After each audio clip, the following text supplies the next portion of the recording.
বন্ধুরা, আজকের ক্লাসটি তোমাদের জন্য অত্যন্ত গুরুত্বপূর্ণ ক্লাস হতে চলেছে। তার কারণ তোমরা প্রত্যেকে লক্ষ্য করেছো প্রাইমারি ইন্টারভিউয়ে তোমাদের এই সাম্প্রতিক ঘটনাবলী থেকে ভুরি ভুরি প্রশ্ন জিজ্ঞাসা করা হচ্ছে। আজকের ক্লাসে সম্প্রতি যেগুলো আমাদের খবরে বা শিরোনামে রয়েছে সেগুলোকে নিয়ে আমরা আজকে ডিটেলসে দেখব। এবং এটা আমার কারেন্ট অ্যাফেয়ার্সের পার্ট 3। এর আগে দুটো পার্ট আমি আপলোড করেছি। যারা দেখোনি কারেন্ট অ্যাফেয়ার্সের দুটো পার্ট, তারা অবশ্যই এই ভিডিও ডেসক্রিপশনে লিঙ্ক পেয়ে যাবে, সেখান থেকে অবশ্যই দেখে নেবে। আজকের ক্লাসে আমরা যেগুলো আলোচনা করব সেগুলো হলো, সম্প্রতি তোমরা দেখেছো যে রিসেন্টলি আমাদের কিন্তু কেন্দ্রীয় বাজেট পেশ হলো, সেই সম্পর্কে আমরা তথ্য দেখব। এবং এখান থেকে ডিটেলসে যা কিছু প্রশ্ন তোমাদের জিজ্ঞাসা করতে পারে সমস্তটাই কিন্তু পেয়ে যাবে। দেখো, তোমাদের আমি এটা হলপ করে বলতে পারি, বাংলা মাধ্যমে যতগুলো প্রাইমারি ইন্টারভিউয়ের চ্যানেল রয়েছে, তোমরা কোনো জায়গাতে কিন্তু এত ডিটেলসে ইনফরমেশন কোনো জায়গায় তোমরা পাবে না। আজকের ক্লাসটা মনোযোগ দিয়ে দেখো। যে যে ঘটনাগুলো আমি আলোচনা করব এই রিলেটেড তোমাদের যাই প্রশ্ন করুক, তোমরা কিন্তু সকল প্রশ্নের উত্তর দিতে পারবে। আজকের ক্লাসে আমরা প্রথমেই দেখব আমাদের এই 2026-27 যে বাজেট পেশ হলো, কেন্দ্রীয় বা ইউনিয়ন যে বাজেট পেশ হলো, সেই বাজেট সম্পর্কে দেখব। তোমরা জানো যে 2026-এ মানে বিতর্কিত যে ইউজিসি বিধিমালা, অর্থাৎ ইউজিসি নতুন একটা বিধি চালু করেছিল এবং সেটা বিতর্কিতর কারণে বা বিতর্কের কারণে সেটা সুপ্রিম কোর্ট স্থগিতাদেশ দিয়েছে। সেই সম্পর্কে, অর্থাৎ ইউজিসির নতুন বিধিমালা সম্পর্কে ডিটেলস দেখব। এবং দেখব সম্প্রতি ভারত এবং ইউরোপীয় ইউনিয়নের যে মুক্ত বাণিজ্য চুক্তি, যেটাকে আমরা বলছি ফ্রি ট্রেড এগ্রিমেন্ট হলো, সেই সম্পর্কে বিস্তারিত তথ্য দেখব। এবং তার সাথে এই রিলেটেড আরও ইনফরমেশন, যেমন ধরো পিএমশ্রী, এই পিএমশ্রী প্রকল্প সম্পর্কে দেখব। এবং ভারতের 77তম যে প্রজাতন্ত্র দিবস পালন করা হলো, এই প্রজাতন্ত্র দিবসের বিশেষ তথ্য, অর্থাৎ কী কী তোমাকে জিজ্ঞাসা করতে পারে সেই রিলেটেড নানান ইনফরমেশন কিন্তু দেখব। প্রত্যেকে মনোযোগ দিয়ে শুরু থেকে শেষ পর্যন্ত ভিডিওটি দেখতে থাকো। আজকের ক্লাসটি দেখলে তোমরা কিন্তু এখান থেকে অনেক কিছু কারেন্ট অ্যাফেয়ার্সের নতুন নতুন তথ্য জানতে পারবে, যেগুলো তোমাদের ইন্টারভিউয়ের জন্য অত্যন্ত হেল্প হবে। দেখো, প্রথমেই আমরা দেখব ভারতের কেন্দ্রীয় বাজেট। দেখো, প্রশ্ন তোমাকে এভাবে জিজ্ঞাসা করতে পারে, আচ্ছা এই বাজেট আসলে কি বলুন তো, আপনি বলুন যে বাজেট কাকে বলে বা বাজেট আসলে কি, কেনই বা এই বাজেট পেশ করা হয়। তাহলে বাজেট, দেখো, যেহেতু এটা আমাদের ইউনিয়ন বাজেট বা যেটাকে আমরা কেন্দ্রীয় বাজেট বলছি, সেরকমই প্রত্যেকটা রাজ্য তাদের রাজ্যের জন্য বাজেট পেশ করে। যেহেতু এটা আমাদের কেন্দ্রীয় বাজেট, তাই এই কেন্দ্র ভারতের 28টা রাজ্য এবং 8টা কেন্দ্রশাসিত অঞ্চল সমেত, অর্থাৎ গোটা ভারতীয় ভূখণ্ডের জন্য এই বাজেট কিন্তু পেশ করে। তাহলে বাজেট কি যদি প্রথম প্রশ্ন করে, আমরা বলবো যে বাজেট বাজেট হলো ভারত সরকারের একটি বার্ষিক আর্থিক দলিল, যা একটি নির্দিষ্ট অর্থ বছরের জন্য সরকারের সম্ভাব্য আয় এবং ব্যয়ের হিসাব তুলে ধরে। এখানে মনে রাখবে, অর্থবর্ষ যেটা আমরা বলছি সে ফার্স্ট এপ্রিল থেকে তোমার কিন্তু 31শে মার্চ পর্যন্ত এটা ধরা হয়। যেহেতু এই বাজেটটা 2026 সালে পেশ করা হচ্ছে, তাই 2026 সালের 1 এপ্রিল থেকে 2027 সালের 31শে মার্চ পর্যন্ত এই বাজেট কিন্তু থাকবে। অর্থাৎ এই বাজেটের মধ্যে যা কিছু রাখা হয়েছে সেটা কিন্তু এই 1 এপ্রিল 2026 থেকে 31শে মার্চ 2027 পর্যন্ত লাগু থাকবে। এবার তোমাকে প্রশ্ন এভাবে জিজ্ঞাসা করতে পারে যে কেনই বা বাজেট পেশ করা হয়, এর গুরুত্ব কি রয়েছে, তাই তো? তাহলে আমরা দেখব। দেখো, প্রথমত আগামী 1 বছরে, অর্থাৎ যেটা তোমাদেরই বললাম যে ফিনান্সিয়াল ইয়ার হিসেবে আমরা যেটা ধরি, তো আগামী 1 বছরে সরকারের মোট আয় কত হবে এবং কোন খাতে কত খরচ করবে বা ব্যয় করবে, যেমন সেটা হতে পারে শিক্ষা, স্বাস্থ্য, প্রতিরক্ষা, তার যে রূপরেখা সেটা কিন্তু এই বাজেটের মাধ্যমে পেশ করা হয়। দেশের অর্থনৈতিক প্রবৃদ্ধি অর্জন এবং জনকল্যাণমূলক প্রকল্পগুলিকে বাস্তবায়নের দিক নির্দেশনা প্রদান করে থাকে এই বাজেট। জনগণের অর্থের যে সঠিক ব্যবহার, সেই ব্যবহারের হিসাব আইনসভা বা সংসদে পেশ করার মাধ্যমে সরকার স্বচ্ছতা নিশ্চিত করে। অর্থাৎ প্রত্যেকটা জনগণকে জানাচ্ছে যে আমরা এই টাকাটা এই খাতে ব্যয় করব। এর ফলে কি হবে, প্রত্যেকটা মানুষ জানতে পারলো, তার ফলে এই যে কেন্দ্রীয় সরকারের যে স্বচ্ছতা সেটা কিন্তু প্রকাশ পাবে। আর এটা লোকসভার মাধ্যমে হয়ে থাকে, সেটা আমি পরে ডিটেলসে যাচ্ছি, তোমরা দেখতে পাবে। নাগরিকদের ওপর করের বোঝা এবং বিভিন্ন পণ্যের শুল্ক সংক্রান্ত সিদ্ধান্ত কিন্তু এই বাজেটের মাধ্যমে ঘোষিত হয়ে থাকে।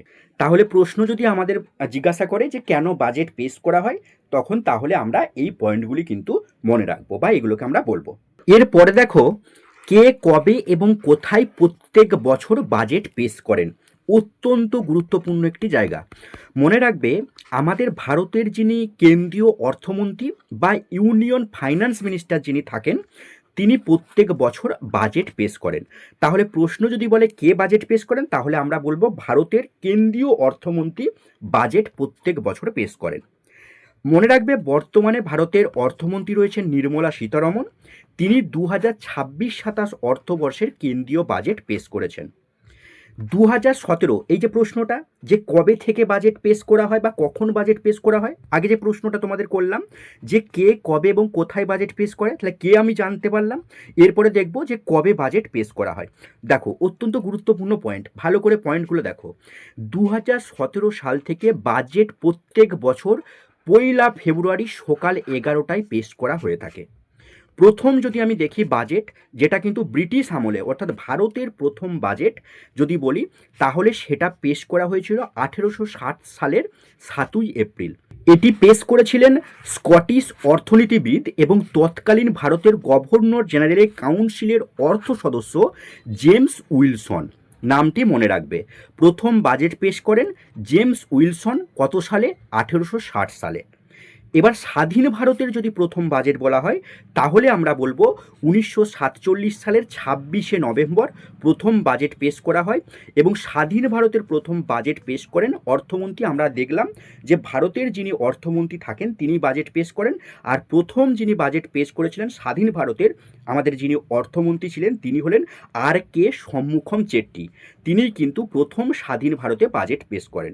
মনে রাখবে, 2026-27 অর্থবর্ষেরও বাজেট কিন্তু 1 ফেব্রুয়ারি, এবং দিনটাও তোমরা মনে রাখবে রবিবার দিন কিন্তু পেশ করা হয়েছে। ভারতের, এবার আমরা আগে দেখলাম যে প্রশ্নটা দেখো 3টা পার্টে আমরা ভাগ করেছিলাম যে কোথায় প্রত্যেক বছর বাজেট পেশ করা হয়, কে কবে দেখে নিলাম। এবার দেখব কোথায়। দেখো, প্রত্যেক বছর ভারতের যে সংসদের যে নিম্নকক্ষ রয়েছে, আমরা জানি সংসদের 2টো কক্ষ, নিম্নকক্ষকে আমরা লোকসভা বলি আর উচ্চকক্ষকে রাজ্যসভা বলি। তো এই নিম্নকক্ষের অর্থাৎ লোকসভাতে ভারতের অর্থমন্ত্রী কিন্তু প্রথম বাজেটের বক্তৃতা দেন এবং বাজেট পেশ করেন। কত তারিখে? 1 ফেব্রুয়ারি। প্রত্যেক বছর 1 ফেব্রুয়ারিতে, এটা মাথায় রাখবে। এবার দেখব বাজেটের সময়সীমা, যেটা তোমাদের আমি যদিও আগে বলে দিলাম, একটু দেখে নাও। বাজেটের সময়সীমা কি থাকে? বাজেটের সময়সীমা এটা মূলত একটি অর্থ বছরের জন্য কার্য করা হয়, তাই এটি 1 এপ্রিল থেকে শুরু হয় এবং পরবর্তী বছরের 31শে মার্চে গিয়ে শেষ হয়। ধরো 2025-এ যদি বাজেট বলি, তাহলে 2025-এর 1 এপ্রিল থেকে শুরু হবে, 2026-এ গিয়ে আমার 31শে মার্চ সেটা শেষ হবে। এটা যেহেতু 2026-27 অর্থবর্ষের বাজেট, তাই এটা আমার 2026-এর 1 এপ্রিল শুরু হবে বা লাগু হবে এবং 2027 সালের 31শে মার্চ পর্যন্ত এটা কিন্তু চালু থাকবে বা লাগু থাকবে। অর্থাৎ গত 1 ফেব্রুয়ারি 2026-এ ঘোষিত বাজেট কার্যকর হবে 1 এপ্রিল 2026 থেকে 31শে মার্চ 2027 পর্যন্ত। অত্যন্ত গুরুত্বপূর্ণ একটা জায়গা। এবারে এই বাজেট সম্পর্কে আরও আমরা নলেজ ক্যাপসুলস দেখব।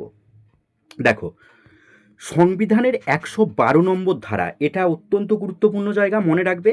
সংবিধানের 112 নম্বর ধারাতে বাজেটের কথা উল্লেখ আছে এবং বাজেটকে বার্ষিক আর্থিক বিবরণী অর্থাৎ অ্যানুয়াল ফিনান্সিয়াল স্টেটমেন্ট কিন্তু বলা হয়েছে। এটা মাথায় রাখবে। কত নম্বর ধারা? 112 নম্বর ধারা। দেখো, এখানে এই জায়গাটা দেখবে তোমাদের এর পরবর্তী ক্ষেত্রে যে ইন্টারভিউগুলো হবে, সেখানে দেখবে অনেক জনকেই প্রশ্নটা জিজ্ঞাসা করবে যে এই যে নির্মলা সীতারমণ তিনি যে বাজেট পেশ করলেন, এটা তার কততম বাজেট আপনি জানেন? বলুন তো যদি জানেন। এখানে মনে রাখবে যে এখনো পর্যন্ত যতগুলো বাজেট পেশ করা হয়েছে তার যদি রেকর্ড দেখা হয়, তাহলে মোরারজি দেশাই ইনি কিন্তু সবার প্রথমে আছেন। অর্থাৎ তিনি কিন্তু 10 বার কেন্দ্রীয় বাজেট পেশ করেছেন। তারপরেই আমরা যদি দেখি, তাহলে দেখতে পাবো পি চিদাম্বরম এবং নির্মলা সীতারমণ, তারা কিন্তু 9 বার বাজেট পেশ করেছেন। তাহলে সবার প্রথমে রেকর্ড যদি দেখি, তাহলে 10 বার মোরারজি দেশাই এবং নির্মলা সীতারমণ এবং পি চিদাম্বরম এনারা কিন্তু 9বার করে বাজেট পেশ করেছেন। মনে রাখবে ভারতে 1924 সালে অ্যাকওয়ার্থ কমিটি, এই অ্যাকওয়ার্থ কমিটির সুপারিশের ভিত্তিতে সাধারণ বাজেট থেকে রেল বাজেটকে আলাদা করে চালু করা হয়। দেখো এখন আমরা বর্তমানে যে বাজেট দেখতে পাচ্ছি এখানে কিন্তু রেল বাজেটটাও ইনক্লুড রয়েছে, কিন্তু এই যে সালটা তোমাদের বললাম 1924 সাল থেকে ভারতের যে বাজেট করা হয় সেই বাজেটে কিন্তু আলাদা করে রেল বাজেট রাখা হতো মানে অ্যাকওয়ার্থ কমিটির সুপারিশে, কিন্তু সেটা আমরা এখন দেখতে পাবো যে পরবর্তী ক্ষেত্রে কিন্তু এটা বাতিল করে দেওয়া হয়। অর্থাৎ সর্বশেষ পৃথক রেল বাজেট ঘোষিত হয়েছে 2016 সালের 25শে ফেব্রুয়ারি। অর্থাৎ 2016 সালে সর্বশেষ রেলের জন্য পৃথক করে বাজেট ঘোষিত হয় এবং তৎকালীন রেলমন্ত্রী, আর দেখো রেলের বাজেট কে ঘোষণা করে? রেলমন্ত্রী যিনি থাকেন, অর্থাৎ সেই সময়ে যিনি রেলমন্ত্রী থাকবেন তিনি মানে রেলের বাজেটটা ঘোষণা করেন। তাহলে 2016 সালে রেলমন্ত্রী ছিলেন সুরেশ প্রভু, তিনি কিন্তু সর্বশেষ ভারতের রেল বাজেট পেশ করেছিলেন। তবে 92 বছরের পুরনো এই প্রথা বিলুপ্ত করে 2017 সাল থেকে রেল বাজেটকে সাধারণ বাজেট বা আমাদের এই বর্তমানে যে বাজেট পেশ হলো সেই কেন্দ্রীয় বাজেটের সাথে একীভূত করে বর্তমানে কিন্তু আলাদা করে বাজেট আর কোনো পেশ করা হয় না। অর্থাৎ এখন এই ইউনিয়ন বাজেট বা আমাদের যে বর্তমান যে ভারতীয় যে বাজেট বলতে পারো বা কেন্দ্রীয় যে বাজেট, সেই বাজেটের মধ্যেই কিন্তু রেল বাজেট ইনক্লুড থাকে। অর্থাৎ রেল বাজেট পেশ করা হয় না, বরং কেন্দ্রীয় বাজেটের অংশ হিসাবেই রেলওয়ের জন্য বরাদ্দ কিন্তু ঘোষণা করা হয়। তোমরা দেখেছো যে সম্প্রতি নির্মলা সীতারমণ তিনি কিন্তু যে বাজেট পেশ করেছেন সেখানে কিন্তু রেলের জন্য কত টাকা বরাদ্দ সেটা কিন্তু রয়েছে। অর্থাৎ রেল বাজেট আলাদাভাবে কিন্তু আর দেওয়া হয় না। 2016 সালে সর্বশেষ রেল বাজেট পেশ করা হয় এবং 2017 সাল থেকে রেল বাজেট অর্থাৎ রেলটাকে কিন্তু রেল বাজেটটাকে এই বাজেটের মধ্যেই ইনক্লুড করা হয়। দেখো 2017 সালের 1 ফেব্রুয়ারি আমরা দেখলাম, যেহেতু 1 ফেব্রুয়ারি বাজেট পেশ করা হয় তাই 1 ফেব্রুয়ারি 2017 সালের তৎকালীন অর্থমন্ত্রী অরুণ জেটলি প্রথমবারের জন্য রেলের যে বাজেট সেই রেল বাজেটটাকে সাধারণ বাজেট অর্থাৎ রেল আর সাধারণ বাজেট একসাথে কিন্তু পেশ করেছিলেন। অর্থাৎ বর্তমানে যে আমরা বাজেটটা দেখছি সেটা কিন্তু প্রথম, অর্থাৎ রেল বাজেটটাকে একসাথে মিশিয়ে 2017 সালে অরুণ জেটলি প্রথম কিন্তু এই বাজেট পেশ করেন। 2026 সালের 1 ফেব্রুয়ারি কেন্দ্রীয় বাজেটে রেলের আধুনিকীকরণ ও পরিকাঠামো উন্নয়নের জন্য 2,93,030 কোটি টাকা মূলধন ব্যয় হিসাবে বরাদ্দ করা হয়েছে। আর এটি মনে রাখবে ভারতের রেলের ইতিহাসের সর্বোচ্চ বরাদ্দ। অর্থাৎ যতগুলো আমরা বাজেট দেখব তার মধ্যে এই বাজেটেই আমরা দেখতে পাচ্ছি রেলের জন্য যে মূলধনটা ব্যয় করা হবে সেটা সর্বোচ্চ। অর্থাৎ এর আগে এর থেকে কম বরাদ্দ করা হয়েছে, কিন্তু এত টাকা এইবারেই প্রথম। এটা মাথায় রাখবে, যেটা রেলের ইতিহাসের সর্বোচ্চ বরাদ্দ। এই গেল আমাদের বাজেট সম্পর্কে যে তথ্যগুলো আমাদের প্রত্যেককে জানার প্রয়োজন সেগুলো। এরপরে আমরা দেখব যে এক নজরে এই যে নির্মলা সীতারমণ তিনি যে বাজেট পেশ করেছেন 2026-27 সালে সেই সম্পর্কে আমরা তথ্যগুলো দেখে নেব। অর্থাৎ কোথায় কত টাকা ব্যয় করা হচ্ছে, কি কি হবে না হবে সেগুলো আমরা দেখব। দেখো ভারতের অর্থমন্ত্রী নির্মলা সীতারমণ 1 ফেব্রুয়ারি 2026 সালে কর্তব্য ভবনে বসে 2026-27 অর্থবর্ষের জন্য সম্পূর্ণ বাজেট পেশ করেছেন এবং এটা 2047 সালের মধ্যে বিকশিত ভারত গড়ার লক্ষ্যকে সামনে রেখেই এই বাজেটে উৎপাদন পরিকাঠামো এবং যুবশক্তির ওপর বিশেষ জোর দেওয়া হয়েছে। বোঝা গেছে? এবার আমরা দেখব এক নজরে 2026 সালের যে বাজেট সেই বাজেটের পরিসংখ্যান এবং কি কি ঘোষণা করা হয়েছে। দেখো প্রথমত রয়েছে বাজেটের প্রধান পরিসংখ্যান। দেখো এইবারের বাজেটে মোট ব্যয় রাখা হয়েছে 53.47 লক্ষ কোটি টাকা, যেটা গতবারের তুলনায় 7.7% বৃদ্ধি পেয়েছে। আর মূলধনী ব্যয় হিসাবে রাখা হয়েছে 12.21 লক্ষ কোটি টাকা, যা ভারতের টোটাল জিডিপির 3.1%। এগুলো একটু মাথায় রাখবে। আর্থিক ঘাটতি যদি দেখি তাহলে জিডিপির 4.3 এর লক্ষ্যমাত্রা ধার্য করা হয়েছে, যেটা আগে ছিল 4.4%। জিডিপি বৃদ্ধির হার যদি 2026-27 সালে দেখি তাহলে দেখতে পাবো এর লক্ষ্যমাত্রাটা 10%। দেখো এরপরে আয়কর এবং সাধারণ মানুষের জন্য কি কি ঘোষণা করা হয়েছে। প্রথমত ট্যাক্স স্ল্যাব, অর্থাৎ নতুন আয়কর ব্যবস্থায় কোনো পরিবর্তন সেভাবে করা হয়নি। তবে 12 লক্ষ টাকা পর্যন্ত বার্ষিক আয় হলে তাদের কিন্তু কর দিতে হবে না। যদি তোমার ইনকাম 12 লক্ষ টাকা পর্যন্ত হয়ে থাকে তাহলে বছরে, অর্থাৎ এটা কিন্তু বার্ষিক, তাহলে বছরে যদি তোমার 12 লক্ষ টাকা পর্যন্ত বার্ষিক আয় হয় তাহলে কিন্তু কোনো রকম কর দিতে হবে না, অর্থাৎ সরকার কিন্তু এখান থেকে কোনো কর নেবে না। নতুন আয়কর যে আইন, অর্থাৎ 1 এপ্রিল 2026 থেকে নতুন আয়কর আইন বা ইনকাম ট্যাক্স অ্যাক্ট 2025 কার্যকর হবে, যা পুরনো 1961 সালের যে আইন সেই আইনটাকে পরিবর্তন করে। ক্যান্সারের ওষুধ, দেখো এগুলো আমাদের মনে রাখতে হবে এবং তোমাদের মনে রাখার সুবিধার্থে আমি শেষে চার্ট করে দিয়েছি যে যে যে জায়গাগুলো তোমাদের মনে রাখতেই হবে। দেখো, ক্যান্সারের ওষুধ অর্থাৎ 17টি জীবনদায়ী ক্যান্সারের ওষুধের ওপর থেকে বেসিক যে কাস্টম ডিউটি, সেই কাস্টম ডিউটি কিন্তু প্রত্যাহার করা হয়েছে ক্যান্সারের ওষুধের ক্ষেত্রে। এরপরে দেখো বিদেশ ভ্রমণ এবং পড়াশোনা, এখানেও কিন্তু ওই যে পার্সেন্টেজটা সেটা 5% থেকে কমিয়ে 2% করা হয়েছে। গুরুত্বপূর্ণ ক্ষেত্রে যদি আরও দেখি বরাদ্দ, প্রতিরক্ষা ক্ষেত্রে আমরা দেখতে পাবো যে গত বছরের তুলনায় 15% কিন্তু বেশি এইবারে বরাদ্দ করা হয়েছে, অর্থাৎ এই বছরেও কিন্তু প্রতিরক্ষা খাতে রেলের মতোই কিন্তু রেকর্ড বরাদ্দ, যেটা 7.85 লক্ষ কোটি টাকা। উৎপাদন, দেখো যেহেতু আমরা দেখছি বর্তমানে ভারত কিন্তু এই সেমিকন্ডাক্টর এটাকে অত্যন্ত গুরুত্বপূর্ণভাবে দেখছে, তাই বায়োফার্মা শক্তির জন্য এখানে দেখতে পাবে তোমরা 10,000 কোটি এবং সেমিকন্ডাক্টর মিশন 2.0 এর মাধ্যমে চিপ উৎপাদনেও বিশেষ কিন্তু গুরুত্ব দেওয়া হয়েছে। এরপরে দেখো, যদি দেখো, আচ্ছা এগুলো আমি আর বলছি না, ক্ষুদ্র এবং মাঝারি শিল্পের জন্য যেমন তোমাদের বরাদ্দ, এগুলো বিশেষ কিছু প্রয়োজন নেই। তো এখানটা দেখে রাখবে যে রেলপথ এগুলো রয়েছে। শিক্ষা, দেখো এখানে শিক্ষার ক্ষেত্রে তোমরা মনে রাখবে যে প্রত্যেকটা জেলার ছাত্রছাত্রীদের জন্য একটি করে গার্লস হোস্টেল তৈরি করার পরিকল্পনা নেওয়া হয়েছে, অত্যন্ত গুরুত্বপূর্ণ। প্রত্যেকটি জেলায় ছাত্রছাত্রীদের জন্য একটি করে গার্লস হোস্টেল হবে। এরপরে আমরা দেখব সস্তা এবং দামি পণ্য, অর্থাৎ কোনগুলি সস্তা হলো, কোনগুলি আমাদের দাম বাড়লো। দেখো এগুলো আমি লিস্ট করে দিয়েছি, তবুও তোমরা এখানে চাইলে দেখতে পারো। ক্যান্সারের ওষুধ যেটা তোমাদের আগে বললাম, সেই ক্যান্সারের ওষুধের দাম কমেছে, তার সাথে লিথিয়াম আয়নের যে ব্যাটারি তার দাম কমেছে, এবং ব্যক্তিগত ব্যবহারের জন্য আমদানিকৃত পণ্য তার দাম কিন্তু কমেছে। যদি দাম বাড়ে, অর্থাৎ যদি বাড়ার ক্ষেত্রে দেখো, তাহলে সেটা দেখতে পাবে যে ফিউচার অপশনস ট্রেডিং এবং সিকিউরিটি ট্রানজ্যাকশন ট্যাক্স, এই সমস্ত ব্যাপারগুলো মানে দাম বেড়েছে। এবং আমরা পরে গিয়ে দেখতে পাবো যে অ্যালকোহল যেগুলো বিদেশ থেকে আমদানি করা হয় তারও কিন্তু দাম বেড়েছে। আমি লিস্ট দিয়ে দিয়েছি, যেগুলো তোমাদের মনে রাখতে হবে, দেখো সেগুলো তোমরা এবারে দেখতে পাবে। দেখো আমি যে বাজেটটা তোমাদের ডিটেলসে আগে বললাম সেটাই দেখো এখানে পয়েন্ট আকারে বুলেট পয়েন্টের মতো করে তোমাদের দিয়ে দিয়েছি, যাতে তোমরা খুব সহজে মনে রাখতে পারো। দেখতে পাচ্ছ, দেখো এখানে কিন্তু এই যে বরাদ্দ, রাজ্যগুলির জন্য কত বরাদ্দ হয়েছে, আত্মনির্ভর ভারত প্রকল্পের জন্য কত টাকা বরাদ্দ, এই জায়গাটা একটা মনে রাখবে, কারণ এটা আমাদের পশ্চিমবঙ্গের ডানকুনি থেকে সুরাট পর্যন্ত কিন্তু ফ্রেট করিডর তৈরি করা হবে। বারাণসী শিলিগুড়ির এটার জন্য একটা রেল করিডর হবে।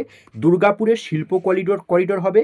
20টি নতুন জাতীয় জলপথের ঘোষণা করা হয়েছে। আর্থিক ক্ষতিপূরণের জন্য কিন্তু আর মানে তোমাকে কর দিতে হবে না, যেটা 12 লক্ষ টাকা যদি কম হয় সেক্ষেত্রে কোনো কর লাগবে না।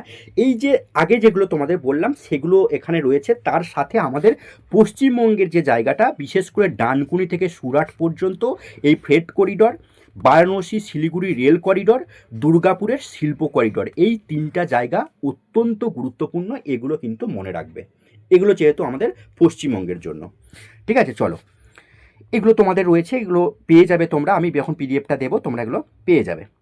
দেখো এরপরে এই যেগুলো আমাদের কমলো আর বাড়লো তার যে লিস্টটা, এগুলো আমাদের কিন্তু জানতে হবে, কারণ তোমাকে জিজ্ঞাসা করবে যে কোন কোন জিনিসের দাম কমেছে আর কোন কোন জিনিসের দাম বেড়েছে, এমন দুটো জিনিসের নাম বলো। দাম কমলো জীবনদায়ী ঔষধ যেটা দেখলাম ক্যান্সারের, সামুদ্রিক খাবার, বিদেশ ভ্রমণ, চামড়াজাত পণ্য, smartphone, EV battery, solar panel, microwave oven, খেলার সামগ্রী এবং লিথিয়ামের যে ব্যাটারি, বিমানের যন্ত্রাংশ, পারমাণবিক বিদ্যুৎ প্রকল্পের জন্য আমদানি করা পণ্য। এগুলো কি হলো না, এগুলোর দাম কমলো। আর যেগুলোর দাম বাড়লো, দেখো আমদানি করা অ্যালকোহল, বিলাসবহুল ঘড়ি, সিগারেট এবং পান মশলার মতো তামাকজাত দ্রব্য, নির্দিষ্ট কিছু খনিজ এবং তার সাথে স্টক অপশন এবং ফিউচার ট্রেডিং, এগুলোর দাম বাড়লো আর এগুলোর দাম কমলো। এই লিস্ট অবশ্যই তোমাদের মনে রাখতে হবে। চলো নেক্সট। এরপরে আমরা দেখব 2026-এর বিতর্কিত নতুন ইউজিসি বিধিমালা। তোমরা প্রত্যেকে কম বেশি জানো, রিসেন্টলি ইউজিসি থেকে কিছু বিধিমালা নিয়ে আসা হয়েছিল, কিন্তু বিতর্কের কারণে সেটা সুপ্রিম কোর্টের তরফ থেকে স্থগিতাদেশ দেওয়া হয়। কেন স্থগিতাদেশ দেওয়া হয়, কী এমন ছিল এই বিধিমালার মধ্যে, পুরো ডিটেলসে আলোচনা করব, যাতে তোমাদের প্রাইমারি ইন্টারভিউয়ে এই ইউজিসি রিলেটেড যাই প্রশ্ন করুক, যাতে তোমরা খুব সহজে উত্তর দিতে পারো। এর বাইরে কোনো প্রশ্ন তোমাদের জিজ্ঞাসা করবে না। দেখো, বাজেট আমি তোমাদের যেটা আলোচনা করে দিলাম, তোমরা দেখবে 100% তোমাদের বলতে পারি তোমরা এর মধ্যে সমস্ত প্রশ্নের উত্তর পেয়ে যাবে। ভালো করে পিডিএফটা পড়ে নেবে, যারা পারচেস করেছো মেটেরিয়ালস তোমরা তো পেয়ে যাচ্ছ ফ্রিতে, তো ভালো করে পিডিএফটা ভালো করে পড়ে নেবে, কোনো জায়গা তোমাদের আটকাবে না। এবং এটা কিন্তু কারেন্ট অ্যাফেয়ার্সে যেহেতু 3য় নম্বর পার্ট, প্রত্যেকটা অর্থাৎ 1, 2, 3 এই 3টা পার্টই ভালো করে দেখে যাও, তোমাদের টোটাল কারেন্ট অ্যাফেয়ার্স কিন্তু কভার হয়ে যাবে। দেখো, তাহলে প্রথমেই আমরা জানবো যে এই ইউজিসি বিধিমালাটা আসলে কি, তাই না? কারণ তোমাকে তো জিজ্ঞেস করতে পারে আসলে এই যে চারিদিকে শুনতে পাচ্ছি যে ইউজিসি বিধিমালা নিয়ে যেন সুপ্রিম কোর্ট স্থগিতাদেশ দিয়েছে, আসলে বলুন তো আপনি ইউজিসি বিধিমালাটা কি, জিজ্ঞাসা করতে পারে। তখন আমরা বলবো যে 2026 সালে ভারতের যে বিশ্ববিদ্যালয় মঞ্জুরি কমিশন, যেটা আমরা বলি ইউজিসি, তাই তো, বা ইউনিভার্সিটি গ্র্যান্টস কমিশন, এটা উচ্চ শিক্ষা প্রতিষ্ঠানগুলিতে বৈষম্য দূর করার জন্য এবং সমতা ফেরাতে, এই যে ইউজিসি সেটা উচ্চ শিক্ষা প্রতিষ্ঠানের সমতা প্রতিষ্ঠা করা বিধিমালা। দেখো, এই নামটা মাথায় রাখবে, উচ্চ শিক্ষা প্রতিষ্ঠানের সমতা প্রতিষ্ঠা করার বিধিমালা 2026। ইংরেজিতে যদি বলো তাহলে বলবে promotion of equity in higher education institution regulation 2026। তার বাংলাটাই হচ্ছে উচ্চ শিক্ষা প্রতিষ্ঠানের সমতা প্রতিষ্ঠা করার বিধিমালা 2026 নামে একটি নতুন বিধিমালা বিজ্ঞপ্তি আকারে প্রকাশ করেছিলেন, যেটা এটা আগে হয়ে গেছে, তো প্রকাশ করেছিলেন। তবে এই বিধিমালার কিছু অংশ নিয়ে বিতর্ক তৈরি হওয়ার কারণে বর্তমানের ভারতের সুপ্রিম কোর্ট এটাকে কি করে স্থগিতাদেশ, অর্থাৎ আপাতত স্থগিতাদেশ কিন্তু দিয়ে রেখেছে। এই গেল আমাদের ইউজিসি বিধিমালা আসলে কি সেই সম্পর্কে ছোট্ট একটা তথ্য। এবারের ভেতরে কি কি ছিল সেগুলো আমরা দেখব। দেখো, এই যে নতুন যে বিধিমালা, সেই নতুন বিধিমালাতে কি কি নিয়ে আসা হয়েছিল, কি কি তার ভেতরে ছিল সেটা আমরা দেখব। প্রথমেই দেখো, বৈষম্য বিরোধী কঠোর পদক্ষেপ, অর্থাৎ এই বিধিমালা প্রধান উদ্দেশ্য ছিল উচ্চ শিক্ষা প্রতিষ্ঠানের জাতি অর্থাৎ কাস্ট, এই জাতিতে ধর্ম, লিঙ্গ, ভাষা, জন্মস্থান বা শারীরিক অক্ষমতার ভিত্তিতে যে কোনো ধরনের বৈষম্যকে কি করা হবে, নির্মূল করা হবে। আমি একটু পরে ব্যাখ্যাতে আসছি, দেখো আমি ছবিটা দিয়ে তোমাদের ব্যাখ্যাতে আসছি। অন্তর্ভুক্তি এবং সুরক্ষা 2012 সালের যে বিধিমালা, সেটাকে পরিবর্তন করে এই নতুন বিধিমালা নিয়ে আসা হয়েছে। এখানে মনে রাখবে তপশিলি জাতি অর্থাৎ এসসি, তপশিলি জাতি অর্থাৎ এসটি, এছাড়াও প্রথমবারের মতো ওবিসি অর্থাৎ আদার্স ব্যাকওয়ার্ড ক্লাস এবং আর্থিকভাবে অনগ্রসর শ্রেণী বা ইডাব্লিউএস কিন্তু সরাসরি সুরক্ষায় আওতায় আনা হয়েছে। এবারে দেখো আমি ব্যাখ্যাতে আসি। দেখো, এই যে কাস্টগুলো তোমাদের বললাম, এসসি, এসটি, ওবিসি এবং ইডাব্লিউএস, এদের যাতে কোনোভাবে বৈষম্যের শিকার না হয়, এবং তোমরা জানো যে যারা, যেহেতু এটা ইউজিসি অর্থাৎ বিশ্ববিদ্যালয়ে যারা এই সমস্ত কাস্টের ব্যক্তি যারা রয়েছেন, যারা পড়াশোনা করছেন, যাদের কোনোভাবে কোনো বৈষম্যের শিকার না হয়, তার জন্য এই আইন কিন্তু বা এই বিধিমালা নিয়ে আসা হয়েছিল। এবারে এই বিধিমালার অনেক ভালো দিক রয়েছে, অনেক খারাপ দিক রয়েছে। আমরা প্রথমত এই বিধিমালার ভিতরে কি কি রয়েছে সেগুলো আমরা দেখি। দুটো পয়েন্ট আমরা দেখলাম। এরপরে দেখো, প্রাতিষ্ঠানিক পরিকাঠামো, অর্থাৎ প্রতিটি বিশ্ববিদ্যালয় বা কলেজে নিম্নোক্ত বিষয়গুলিকে বাধ্যতামূলক করা হয়েছে। কি কি রাখা হয়েছে দেখো, ইকুয়াল অপরচুনিটি সেন্টার অর্থাৎ ইওসি, বৈষম্যের অভিযোগ গ্রহণ এবং সমতা বজায় রাখার জন্য এই কেন্দ্র স্থাপন করতে হবে। ধরো এটা একটা এসসি, এসটি, ওবিসি বা ইডাব্লিউএস এর কোনো ব্যক্তি, এখন এ যদি কোনোভাবে বৈষম্যের শিকার হয়, যেন তাৎক্ষণিক তার এই যে অভিযোগ, এই অভিযোগটাকে গ্রহণ করার বা সমতা বজায় রাখার একটা কেন্দ্র স্থাপন করতে হবে, এটা বলা হচ্ছে। দ্বিতীয়ত দেখো, এখানে বলা হচ্ছে প্রতিষ্ঠানের প্রধানের নেতৃত্বে একটি উচ্চ পর্যায়ের কমিটি গঠন করা হবে, অর্থাৎ ইকুইটি কমিটি যেটা আমরা বলছি। তারপরে দেখো 24.24 × 7, যেটা আমরা জানি যে সপ্তাহ 7 দিন আর 24 ঘন্টা, অর্থাৎ 7 দিনই প্রত্যেক সপ্তাহের 24 ঘন্টার জন্যই কিন্তু হেল্পলাইন থাকবে।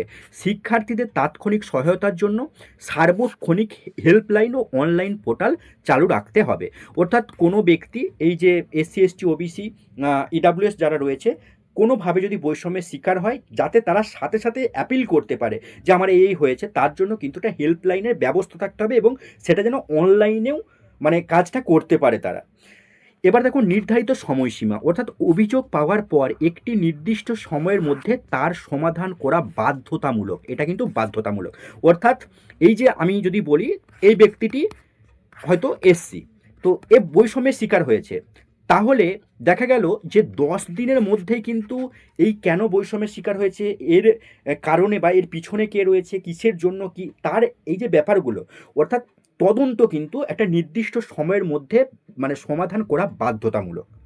শাস্তিমূলক ব্যবস্থা, অর্থাৎ বিধি অমান্য করলে প্রতিষ্ঠানের গ্র্যান্ট বন্ধ হবে, একাডেমিক প্রোগ্রামের অনুমতি প্রত্যাহার হবে এবং মানে স্বীকৃতি বাতিলের মতো কঠোর শাস্তির বিধানও কিন্তু এখানে রয়েছে। এই গেল আমাদের ইউজিসির যে নতুন বিধিমালা, সেই বিধিমালার ভিতরে কি কি রাখা হয়েছে সেই সমস্ত বিষয়গুলো। এরপরে আমরা দেখব যে সুপ্রিম কোর্ট তাহলে এত সুন্দর একটা বিধিমালাকে কেন বাতিল করলো, কেন, কোথায় সমস্যাটা কোথায়, অর্থাৎ বিতর্কের যে কেন্দ্রবিন্দু বা বিতর্কের যে জায়গাটা সেটা আমরা দেখব যে কেন বিতর্ক বা স্থগিতাদেশ দিল আমাদের দেশের শীর্ষ আদালত তথা সুপ্রিম কোর্ট। দেখো, সুপ্রিম কোর্ট এই বিধিমালাটিকে স্থগিত করেছে তার প্রধান যে কারণটা সেটা হলো এই যে সংরক্ষিত শ্রেণী অর্থাৎ SC ST OBC এই শিক্ষার্থীদের সুরক্ষার উপর তো অবশ্যই জোর দিয়েছে, কিন্তু ব্যাপারটা হলো এই যে জেনারেল ক্যাটাগরি, অর্থাৎ জেনারেল ক্যাটাগরি যারা রয়েছে বা সাধারণ প্রার্থী যারা সাধারণ শিক্ষার্থী, তাদের প্রতি বৈষম্যমূলক কিন্তু এটা হতে পারে এবং মিথ্যা অভিযোগের যে মোকাবিলায় সেই মোকাবিলা করার জন্য স্পষ্ট কিন্তু এখানে ব্যবস্থা নেই। এবং আদালত এটা জানিয়েছে যে এই বিধিমালা বর্তমান সমাজের বিভাজন ঘটাতে পারে এবং এর পুনর্মূল্যায়নের প্রয়োজন রয়েছে, তাই সুপ্রিম কোর্ট স্থগিতাদেশ দিয়েছে। এবার ব্যাপারটা তোমাদের একটু বুঝিয়ে বলি। ধরো কোনো SC ST OBC ব্যক্তি বলল, জেনারেল, ধরো এ একজন জেনারেল ক্যাটাগরির একজন ব্যক্তি, তো এখন এই SC ST OBCর মধ্যে কোনো একজন ব্যক্তি বলল এই জেনারেল ক্যাটাগরি ব্যক্তি দ্বারা সে কি হয়েছে না বৈষম্যের শিকার হয়েছে, অর্থাৎ জেনারেল ক্যাটাগরির এই ব্যক্তিটা তাকে নাকি নানা রকমভাবে অপদস্থ করেছে।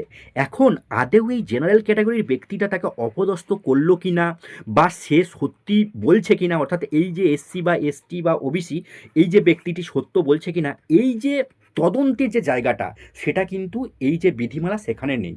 ফলে অতি সহজেই এই নতুন বিধিমালাতে জেনারেল ক্যাটাগরির কোনো ব্যক্তিকে অনায়াসে ফাঁসিয়ে দেওয়া যাবে, বা বলতে পারো যে এই ব্যক্তিকে মানে চাইলে যে কোনো মুহূর্তেই কিন্তু মিথ্যা অপবাদ দেওয়া যেতে পারে।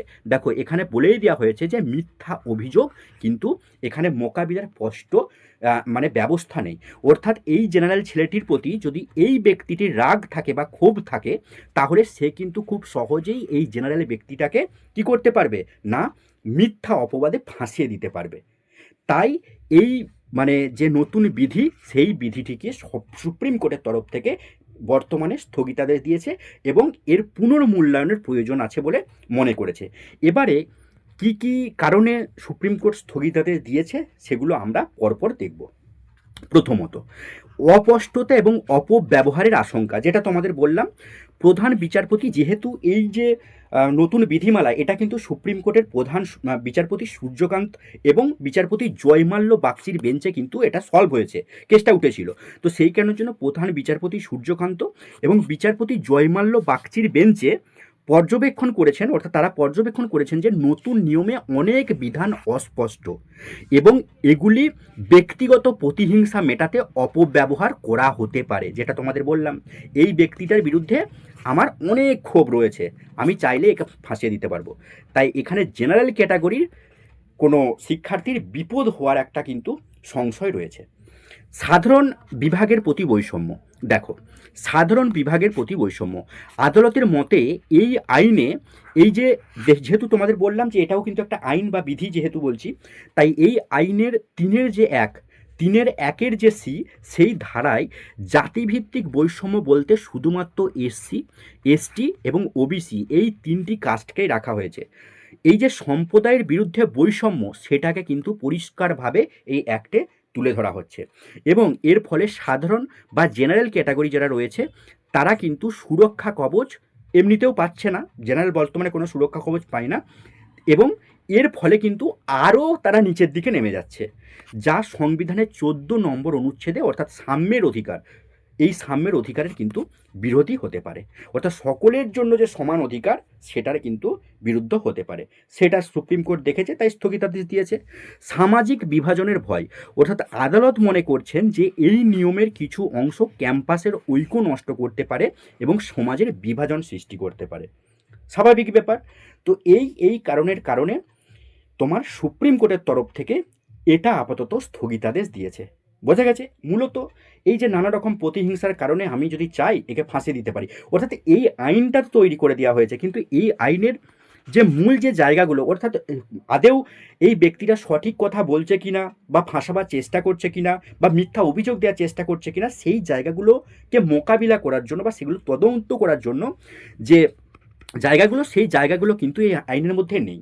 এবারে আমরা দেখব এই ইউজিসির যে নতুন বিধি, সেখানে কি আমাদের আরও তথ্য জানতে হবে, অর্থাৎ এই রিলেটেড আমরা কিছু নলেজ ক্যাপসুলস দেখব। দেখো, ইউজিসি 2026 সালের যে নতুন যে ইকুইটি বিধিমালা বা বর্ণ বৈষম্য রোধের যে নির্দেশিকায়, সেটা সুপ্রিম কোর্টে, তোমাদের আগেই বললাম, সুপ্রিম কোর্টের প্রধান বিচারপতি সূর্যকান্ত এবং বিচারপতি জয়মাল্য বাগচির বেঞ্চে কিন্তু অন্তর্বর্তী স্থগিতাদেশ পড়েছে, অর্থাৎ প্রধান বিচারপতি সূর্যকান্ত এবং বিচারপতি জয়মাল্য বাগচির বেঞ্চে কিন্তু এই স্থগিতাদেশটা দেওয়া হয়েছে।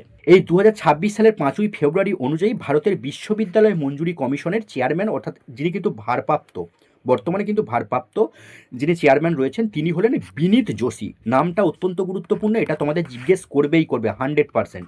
বিনীত যোশী, এবং মনে রাখবে অধ্যাপক মামদালা জগদেশ কুমারের অবসরের পরেই তিনি কিন্তু 2025 সাল থেকেই অতিরিক্ত দায়িত্ব পালন করছেন, অর্থাৎ এখন কিন্তু তিনি অতিরিক্ত দায়িত্ব হিসাবে এই পদে রয়েছেন। নামটা অবশ্যই মাথায় রাখবে, বিনীত যোশী। ইউজিসির সম্পূর্ণ নাম আমরা দেখলাম, ইউনিভার্সিটি গ্র্যান্টস কমিশন। দেখো, ইউজিসি ভারতের বিশ্ববিদ্যালয় মঞ্জুরি কমিশন 28শে ডিসেম্বর 1953, সালটা মনে রাখবে, 1953 সালে প্রতিষ্ঠিত হয়েছিল, এবং 1956 সাল থেকে এটি সংবিধিবদ্ধ সংস্থায় পরিণত হয়, এবং এর প্রধান যে কার্যালয় বা সদর দপ্তর বা হেডকোয়ার্টার যদি বলি, সেটা নয়াদিল্লির বাহাদুর শাহ জাফর মার্গে অবস্থিত। এছাড়াও মানে ইউজিসির বিভিন্ন আঞ্চলিক দপ্তর রয়েছে, তোমরা কলকাতাতেও পাবে, বেঙ্গালুরুতেও পাবে, ভোপালেও পাবে, গুয়াহাটিতেও পাবে, হায়দ্রাবাদেও পাবে এবং পুনেতেও পাবে, অর্থাৎ আঞ্চলিক শাখাও কিন্তু রয়েছে। এবার ইউজিসির কয়েকটা কাজ তোমাকে জিজ্ঞাসা করতে পারে, সেগুলো আমরা দেখব। দেশের বিশ্ববিদ্যালয়, যেহেতু দেখো ইউজিসি কি বিশ্ববিদ্যালয়ের বলতে পারো মেন যে কাজকর্ম পরিচালনা করার দায়িত্বে ইউজিসি থাকে, তাই ইউজিসি বিশ্ববিদ্যালয়ের অভিভাবক বলতে পারো, অর্থাৎ ইউজিসি হলো একটা বিশ্ববিদ্যালয়ের যে অভিভাবক, সেই অভিভাবকই হচ্ছে ইউজিসি, অর্থাৎ বিশ্ববিদ্যালয়গুলিকে নিয়ন্ত্রণ করাই এর প্রধান কাজ। দেখো, দেশের বিশ্ববিদ্যালয় কলেজগুলির শিক্ষা গবেষণার মান বজায় রাখা এবং মানোন্নয়নের জন্য প্রয়োজনীয় নির্দেশিকা তৈরি করা, সরকারি বিশ্ববিদ্যালয় এবং কলেজগুলিকে শিক্ষার উন্নয়ন ও গবেষণার জন্য অনুদান ও আর্থিক সাহায্য প্রদান করা, এটা একটা কাজ। দেখো, দ্বিতীয়ত যদি বলি, বিশ্ববিদ্যালয় ও কলেজগুলিকে স্বীকৃতি দেওয়া এবং ভুয়ো বা অকার্যকর প্রতিষ্ঠানগুলোকে চিহ্নিত করা। তৃতীয়ত যদি বলি, কেন্দ্রীয় রাজ্য সরকারের উচ্চশিক্ষা প্রতিষ্ঠানগুলির মধ্যে সমন্বয়কারী হিসাবে কাজ করে। আর উচ্চশিক্ষার ক্ষেত্রে গবেষণা এবং উদ্ভাবনাকে উৎসাহিত করতে ন্যাশনাল এলিজিবিলিটি টেস্ট, তোমরা জানো যে নিট পরীক্ষা, এই নিট পরীক্ষার মাধ্যমে কি হয় না, অধ্যাপক এবং ফেলোশিপের জন্য যোগ্যতা নির্ধারণ করা হয়ে থাকে। এগুলোই মূলত ইউজিসির কাজ। দেখো, ইউজিসি রিলেটেড তোমাদের যাই প্রশ্ন করুক তোমরা এর মধ্যেই পেয়ে যাবে, ডিটেলসে তোমাদের আলোচনা করে দিলাম। এরপরে আমরা দেখব যে সম্প্রতি ভারত এবং ইউরোপীয় ইউনিয়নের মধ্যে যে ফ্রি ট্রেড এগ্রিমেন্ট বা মুক্ত বাণিজ্য চুক্তি হয়েছে সেই সম্পর্কে বিস্তারিত তথ্য। দেখো, প্রথমত এই যে ভারত এবং ইউরোপীয় ইউনিয়নের মধ্যে সম্প্রতি যে সম্পন্ন হলো মুক্ত বাণিজ্য চুক্তি বা ফ্রি ট্রেড এগ্রিমেন্ট, সেটা প্রধানমন্ত্রী নরেন্দ্র মোদী এবং ইউরোপীয় কাউন্সিলের প্রেসিডেন্ট, নামটা উচ্চারণ করতে আমার দাঁত ভেঙে যাবে, দেখো, Ursula von der Leyen, mother of all deals, অত্যন্ত গুরুত্বপূর্ণ, মাদার অফ অল ডিলস, অর্থাৎ সব চুক্তির সেরা চুক্তি। দেখো, মাদার অফ অল ডিলস এটা কি হিসেবে ব্যবহার করছে? সব চুক্তির সেরা চুক্তি, বা বলতে পারো সমস্ত চুক্তির জননী এটাকে বলা হচ্ছে, এই হিসাবে তিনি বর্ণনা করেছেন। এবং এই চুক্তিটি প্রায় 20 বছর, অর্থাৎ 20 বছর আগে কিন্তু এটা ইউরোপীয় ইউনিয়নের সাথে ভারত সরকারের মধ্যে কথোপকথন চলছিল, 20 বছর ধরে চলছিল। অবশেষে 27 জানুয়ারি 2026 সাল, তোমরা জানো যে প্রজাতন্ত্র দিবসের পরের দিনেই কিন্তু এটা আমাদের চূড়ান্ত হয়ে গেল। আর অবশ্যই কিন্তু এর জন্য ডোনাল্ড ট্রাম্প অর্থাৎ আমেরিকার প্রেসিডেন্টকে অবশ্যই কিন্তু থ্যাঙ্কস জানাতে হয়, কারণ উনি না বললে কিন্তু এই কখনো, মানে ওনার এই খ্যাপামো কাজকর্মের কারণেই কিন্তু আমাদের এই চুক্তি হয়ে গেল। আর এই চুক্তিটা মনে রাখবে যে আমি পরে ডিটেলসে মানে তোমাদেরকে জানাচ্ছি এই চুক্তিটা কতটা গুরুত্বপূর্ণ একটা চুক্তি। এখানে তোমাদেরকে এই যে উর্সুলা ফন ডার লিয়েন এর যে টুইট, সেই টুইটটা একবার তোমরা দেখো। আমি টুইটটাকে পুরো তুলে দিয়েছি। এখানে দেখো পরিষ্কারভাবে বলছে যে Europe and India are making history today, অর্থাৎ এটা ইউরোপ এবং ভারতের মধ্যে একটা ঐতিহাসিক দিন। এবং তিনি এটাই বলছেন যে এই জায়গাটা ভালো করে লক্ষ্য করো যে হ্যাঁ, এই তো এটা এই সবে এটা কিন্তু শুরু, অর্থাৎ this is only the beginning, এটা এই সবে শুরু। এটাকে কিন্তু মাথায় রাখবে। উনি কিন্তু এটাকে টুইট করে জানিয়ে দিয়েছে এবং এটাকে তিনি কিন্তু মাদার অফ অল ডিলস হিসাবে আখ্যায়িত করছেন। টুইটটা তোমরা দেখতে পাবে। এবং এই যিনি ব্যক্তি, তিনি কিন্তু অবশ্যই মনে রাখবে ইউরোপীয় ইউনিয়নের বর্তমান কিন্তু প্রেসিডেন্ট রয়েছেন। এগুলো আমি ডিটেলসে যাব, তোমরা সেখানেও দেখতে পাবে। দেখো, এই চুক্তির প্রধান বৈশিষ্ট্যগুলো কি কি আমরা দেখব, অর্থাৎ কি কি আমরা প্রফিট পাবো বা কি কি হবে, বা আদৌ এই চুক্তিটা হলে কাদের কতটা কী ক্ষেত্রে প্রভাব পড়বে, সেগুলো আমরা দেখব। এই চুক্তি বিশ্বের সম্মিলিত জিডিপি, অর্থাৎ গ্রস ডোমেস্টিক প্রোডাক্ট আমরা যেটা বলি, যে জিডিপির মাধ্যমে একটা দেশের অর্থনৈতিক অবস্থা আমরা বুঝতে পারি। তো এই চুক্তি বিশ্বের যত দেশ আছে, অর্থাৎ বিশ্বের যত দেশের জিডিপি রয়েছে তার জিডিপির 25% এবং বিশ্ব বাণিজ্যের 1/3 সমান বাজারকে প্রভাবিত করবে। ভাবতে পারছো? সংখ্যাটা শুধু একবার ভাবো। সমগ্র বিশ্বের জিডিপির 25% এবং বিশ্বের যত বাণিজ্য হয় তার 1/3, অর্থাৎ 1/3, মানে 33.33%। বুঝতে পারছো? এর ফলে প্রায় 200 কোটি মানুষের জন্য, সংখ্যাটা শুধু দেখো, 200 কোটি মানুষের জন্য একটি মুক্ত বাণিজ্য অঞ্চল অর্থাৎ ফ্রি ট্রেড জোন তৈরি হবে। প্রথম পয়েন্ট। দ্বিতীয়ত দেখো, শুল্ক হ্রাস এবং বাজার সুবিধা, অর্থাৎ ইউরোপীয় ইউনিয়নে ভারতের রপ্তানি পণ্যের ওপর 99% বেশি শুল্ক কিন্তু কমানো ও প্রত্যাহার করা হবে, মানে 0%। ম্যাক্সিমাম যে প্রোডাক্ট থাকবে সেগুলো কিন্তু 0%, মানে কোনো রকম আর ট্যাক্স লাগছে না। অন্যদিকে ভারত থেকে ইউরোপীয় ইউনিয়নে রপ্তানি করা পণ্যের জন্য প্রায় 96.6% ওপর শুল্ক কমানো হবে, যা ইউরোপীয় কোম্পানিগুলির জন্য বার্ষিক প্রায় 4 বিলিয়ন ইউরো সাশ্রয় করবে। এরপর যদি দেখি যে মেশিনারি, রাসায়নিক এবং ফার্মাসিউটিক্যালস এবং মহাকাশ গবেষণার যন্ত্রপাতির মতো ইউরোপীয় পণ্যগুলি ভারতে প্রবেশের ক্ষেত্রে বড় ধরনের শুল্ক ছাড় পাবে। দেখো তো, আমি যখন বাজেট তোমাদের বললাম সেখানে দেখলে কি যে কোন কোন জিনিসের দাম কমলো।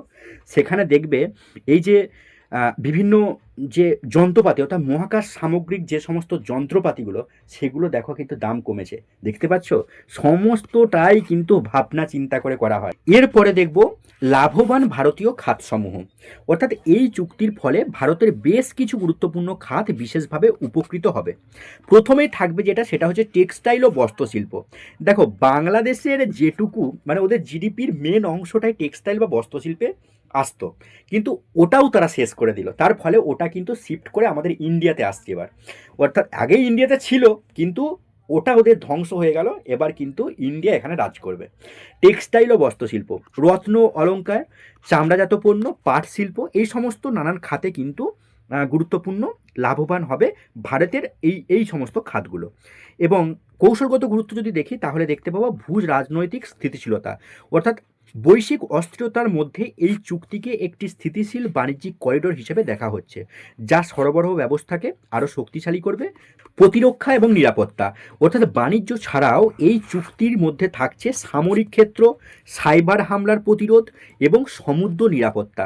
দেখো, তোমরা দেখেছো যে আমেরিকা যখন ভেনেজুয়েলার প্রেসিডেন্টকে নিয়ে আসছে, তখন কিন্তু এই সাইবার হামলা করেই কিন্তু প্রেসিডেন্টকে নিয়ে আসছে। তো এই সাইবার হামলা বর্তমানে মানে এই মুহূর্তে দাঁড়িয়ে যুদ্ধ বলতে এখন কিন্তু এই সাইবার হামলা বলো বা বিভিন্ন মিসাইল নিক্ষেপ বলো, এগুলোর মাধ্যমে কিন্তু যুদ্ধ হয়। এখন কেউ মানুষ তার হাতে যুদ্ধ করতে যায় না।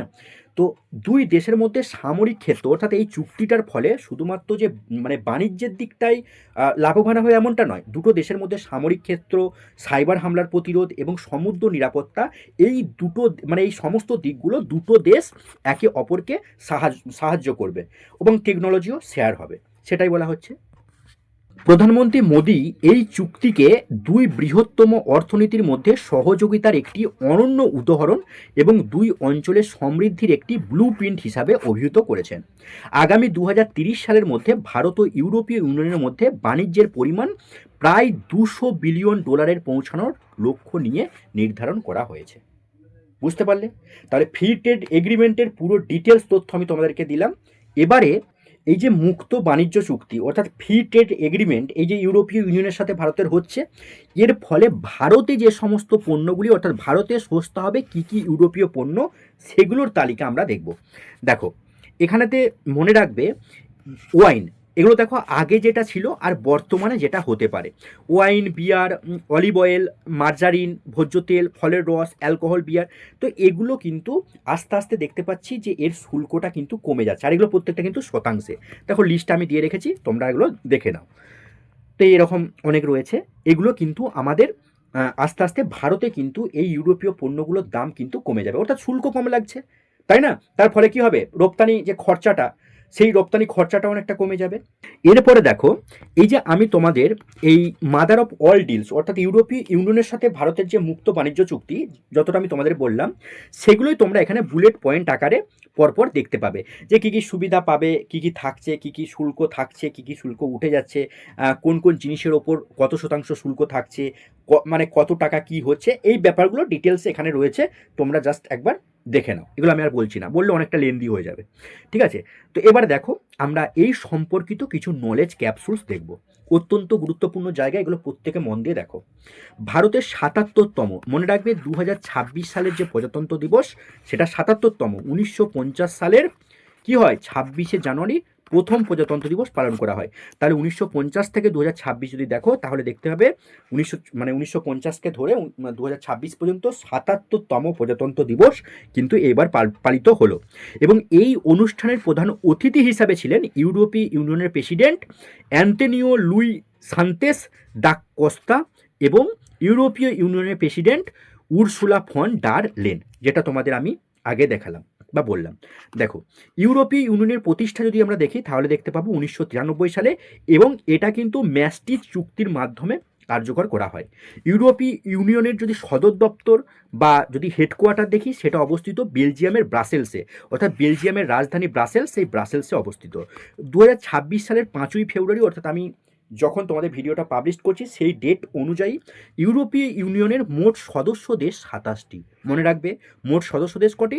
27টি। আর 2020 সালের যুক্তরাজ্য আনুষ্ঠানিকভাবে ইউরোপীয় ইউনিয়ন থেকে বেরিয়ে যাওয়ার পর সদস্য সংখ্যা কিন্তু 27-এ নেমে এসেছে, অর্থাৎ আগে কিন্তু 28টা ছিল, বর্তমানে ইউরোপীয় মানে যুক্তরাজ্য বেরিয়ে যাওয়ার পরে ইউরোপীয় ইউনিয়নের সদস্য দেশ কিন্তু 27 হয়েছে। এবং ইউরোপীয় ইউনিয়নের এই যে 27টা দেশের তালিকা, সেটা দেখো আমি দিয়ে দিয়েছি। Austria, Belgium, Bulgaria, Croatia, Cyprus, চেক প্রজাতন্ত্র, Denmark, Estonia, Finland, France, Germany, Greece, Hungary, এইভাবে তোমাদের 27টা দেশ কিন্তু রয়েছে। ইউরোপীয় ইউনিয়নের প্রধান উদ্দেশ্য, অর্থাৎ যদি আমি উদ্দেশ্য দেখি যে কেন ইউরোপীয় ইউনিয়ন, কিসের জন্য এই ইউনিয়ন তৈরি, তাহলে সদস্য রাষ্ট্রগুলি, অর্থাৎ এই যে 27টা সদস্য রাষ্ট্র, এই সদস্য রাষ্ট্রগুলির মধ্যে শান্তি, সমৃদ্ধি, স্থিতিশীলতা প্রতিষ্ঠা করা এবং একটি সমন্বিত অর্থনৈতিক ও আর্থিক ব্যবস্থা গড়ে তোলা এবং স্বাধীনতা, নিরাপত্তা, ন্যায় বিচারের একটি অঞ্চল তৈরি করা, যার মাধ্যমে অর্থনৈতিক সহযোগিতা, মানবাধিকার সুরক্ষা, টেকসই উন্নয়ন এবং বিশ্বব্যাপী শান্তি এবং সংহতি বৃদ্ধি করা। 2026 সালের ভারতের প্রজাতন্ত্র দিবসের মূল থিম অত্যন্ত গুরুত্বপূর্ণ জায়গা, প্রত্যেকে ভালো করে নোট করো। 2026 সালের প্রজাতন্ত্র দিবসের যে মূল থিম সেটা ছিল বন্দে মাতরম। মনে রাখবে, বন্দে মাতরমের এটা 150 বছর পূর্তি উপলক্ষে কিন্তু এই থিমটাকে চয়েস করা হয়েছে। বঙ্কিমচন্দ্র চট্টোপাধ্যায় রচিত এই ভারতের যে জাতীয় গান, সেই জাতীয় গানের ঐতিহাসিক এবং সাংস্কৃতিক গুরুত্বকে সম্মান জানাতেই এই বিশেষ থিমটি কিন্তু এইবারের প্রজাতন্ত্র দিবসে রাখা হয়েছিল। দেখো, এবারে আমরা এই বন্দে মাতরম যে আমাদের ভারতের জাতীয় যে গান, সেই গান সম্পর্কে কিছু তথ্য আমরা দেখব। প্রথমত রচনাকাল। দেখো, অধিকাংশ ঐতিহাসিকদের তথ্য অনুযায়ী বঙ্কিমচন্দ্র চট্টোপাধ্যায় এটা 1875 সালে 7ই নভেম্বর, মতান্তরে অনেকে আবার 1876 বলে, এটা নৈহাটির কাঁঠালপাড়ায় বসে তিনি কিন্তু এই গানটি রচনা করেছিলেন। এই যে কালজয়ী যে গান বন্দে মাতরম, এই গানটি কিন্তু রচনা করেছিলেন। প্রথম প্রকাশ যদি দেখি তাহলে দেখতে পাবো যে গানটি প্রথম প্রকাশিত হয় বঙ্কিমচন্দ্র চট্টোপাধ্যায়ের সম্পাদিত এই বঙ্গদর্শন পত্রিকাতে এবং 1875 সালের 7ই নভেম্বর। আর অন্য তথ্য মতে বলা হচ্ছে যে 1881 সালের মার্চ এপ্রিল মাস নাগাদ কিন্তু এটা প্রকাশিত হয়েছিল। যাই হোক, আমাদের কিন্তু এটা মেন 1875 সালের বঙ্গদর্শন পত্রিকায়, তোমরা প্রত্যেকে জানো, যারা হিস্ট্রি স্টুডেন্ট আছো তারা প্রত্যেকেই জানো। উপন্যাসের প্রকাশ যদি আমরা দেখি যে 1882 সালে বঙ্কিমচন্দ্র, অর্থাৎ এটা উপন্যাসে প্রকাশ হয়েছিল। দেখো, এটা কিন্তু পত্রিকাতে প্রকাশ, এই জায়গাগুলো গন্ডগোল করো না। অনেকে বলে যে স্যার এই তথ্যটা আপনি ভুল দিলেন, আগে ভালো করে দেখো কি বলছি। এটা পত্রিকা, অর্থাৎ পত্রিকাতে প্রথম গানটা প্রকাশিত হয় 1875 সালে। কিন্তু উপন্যাসের ক্ষেত্রে যদি আমরা দেখি যে বঙ্কিমচন্দ্র চট্টোপাধ্যায়ের লেখা নিজের যে উপন্যাস, সেখানে এই গানটা প্রথম ব্যবহার করা হয় 1882 সালের বঙ্কিমচন্দ্র তার বিখ্যাত রাজনৈতিক উপন্যাস আনন্দমঠে এই গানটি কিন্তু অন্তর্ভুক্ত করেছিল, যার মাধ্যমে এটি ব্যাপকভাবে জনপ্রিয়তা লাভ করে। সেই কারণে আমরা অনেক সময় 1882 হিসাবেই কিন্তু এই গানের যে জনপ্রিয়তা, এই জনপ্রিয়তা দেখে আমরা কিন্তু 1882 বলে থাকি। তোমরা দেখতে পাবে যে অনেক জায়গাতে কিন্তু 1882 দেয়া থাকে।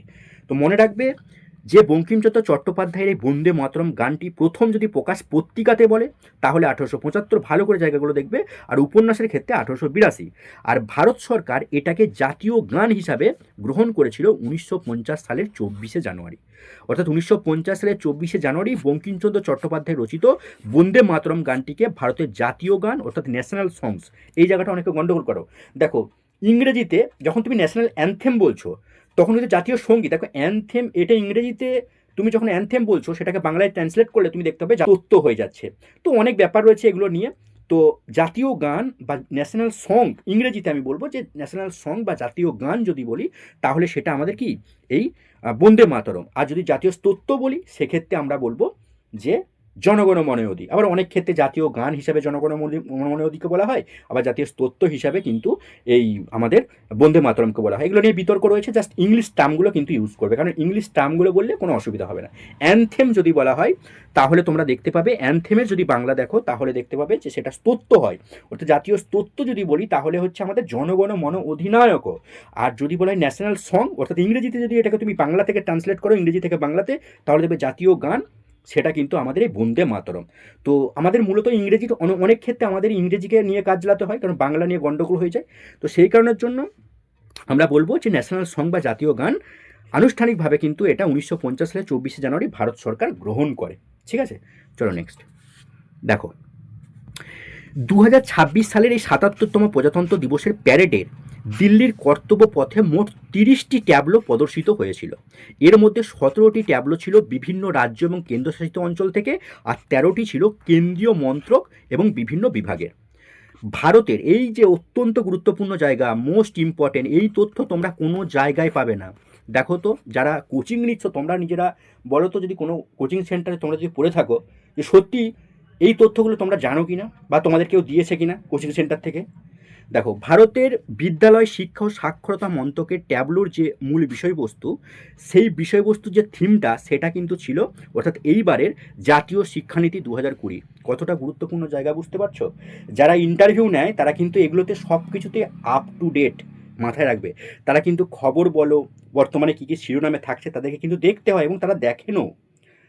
তো সেই কারণের জন্য এই জায়গাগুলো অত্যন্ত গুরুত্বপূর্ণ, এগুলো অবশ্যই মনে রাখবে। ঠিক আছে, জাতীয় শিক্ষানীতি 2020 বিকশিত ভারতের পথে ভারতের স্কুল শিক্ষার অগ্রগতি, এটা কিন্তু আমাদের ভারতের বিদ্যালয় শিক্ষা ও সাক্ষরতা মন্ত্রকে যে ট্যাবলো, সেই ট্যাবলোতে কিন্তু এটা রাখা হয়েছিল। এবার এই ট্যাবলোর কিছু বৈশিষ্ট্য আমরা দেখব, ছবি দেব, আমি তার সাথে তোমাদের ভিডিও অ্যাটাচ করে দিয়েছি, যাতে একদম ব্রেনে গাঁথা যায়, কোনোভাবে যেন তোমরা ভুলে না যাও। দেখো, এই ট্যাবলোর যদি মূল বৈশিষ্ট্য বলি, তাহলে প্রধান যে আকর্ষণ, ট্যাবলোটিতে ভারতের প্রাচীন জ্ঞান ব্যবস্থা থেকে আধুনিক ডিজিটাল শিক্ষার যে উত্তরণ, সেটা দেখানো হয়েছে।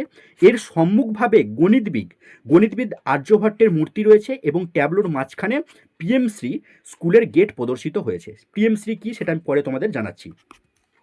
প্রযুক্তি এবং সংস্কৃতি, অর্থাৎ এতে শিশুদের ভার্চুয়াল রিয়েলিটি বা ভিআর হেডসেট ব্যবহার করেছে, এবং সেটা হেডসেট ব্যবহার করতে আমরা দেখতে পাচ্ছি এনশিয়েন্ট রুটস এবং ডিজিটাল উইংস ধারণাকে কিন্তু এখানে ফুটিয়ে তোলা হয়েছে। দেখো, তারপরে যদি পুরস্কারের কথা বলি, তাহলে শিক্ষা মন্ত্রকের এই যে ট্যাবলোটা, যেটা আমরা দেখলাম ন্যাশনাল এডুকেশন পলিসি 2020, শিক্ষা মন্ত্রকের এই ট্যাবলোটি কেন্দ্রীয় মন্ত্রক ও বিভাগগুলির মধ্যে, অর্থাৎ কেন্দ্রীয় মন্ত্রক, দেখো এখানে মোট 30টা কি রাখা হয়েছিল, মোট 30টা হচ্ছে আমাদের ট্যাবলো রাখা হয়েছিল, তাই তো? আমরা প্রথমে দেখলাম এই যে মোট 30টা ট্যাবলো রাখা হয়েছে, তার মধ্যে 17টা ছিল বিভিন্ন রাজ্য এবং কেন্দ্রশাসিত অঞ্চল থেকে, আর 13টা ছিল কেন্দ্রীয় মন্ত্রক ও বিভিন্ন বিভাগ থেকে। তো এই 13টার মধ্যে আমাদের এই শিক্ষা মন্ত্রকের তরফ থেকে এই যে ট্যাবলোটা, যেটা ন্যাশনাল এডুকেশন পলিসি যে ট্যাবলেটে রাখা হয়েছিল, সেই ট্যাবলোটা কিন্তু পপুলার চয়েস, অর্থাৎ জনপ্রিয় বিভাগে কিন্তু সেরা ট্যাবলোর পুরস্কার জিতেছে। অত্যন্ত গুরুত্বপূর্ণ জায়গা, এই জায়গাগুলো অবশ্যই তোমরা মাথায় রাখবে। ছবিটা তোমাদের একটু জুম করে দেখিয়ে দিচ্ছি, জাস্ট দেখে নাও। এটা হলো আমাদের department of school education and literacy এর তরফ থেকে কিন্তু এই ট্যাবলো রাখা হয়েছে। তো দেখতে পাচ্ছ ন্যাশনাল এডুকেশন পলিসি 2020, দেখতে পাচ্ছ, দেখো আর্যভট্টের যে মূর্তি সেটা রয়েছে, তার সাথে ভিআর ভার্চুয়াল যে রিয়েলিটি সেটা দেখতে পাচ্ছ, এবং শূন্যের যে ধারণা, আর্যভট্টের যে শূন্যের যে ব্যাপার রয়েছে, সেটা দেখো এখানে উপস্থাপন করা হয়েছে। ভিডিও তোমরা প্রত্যেকে দেখে নাও, আমি ভিডিওটা দিয়ে দিচ্ছি। कर्तव्य पथ पर सलामी मंच के सामने गुजर रही है अगली झांकी। स्कूल शिक्षा और साक्षरता विभाग शिक्षा मंत्रालय की ओर से ये झांकी राष्ट्रीय शिक्षा नीति 2020 की विषय वस्तु पर आधारित है। झांकी के अग्रभाग में आर्यभट्ट शून्य और ग्लोब लिए हुए बच्चों को मुस्कुराते हुए देखा जा सकता है। केंद्र में मार्शल आर्ट प्रदर्शन और कला और खेल का सामंजस्य है। नए भारत की है नई पहचान, भर लो उड़ान, छू लो आसमान, नए भारत की है नई पहचान। राष्ट्रीय शिक्षा नीति से विकसित भारत का निर्माण, भर लो उड़ान, छू लो आसमान, नए भारत की है नई पहचान।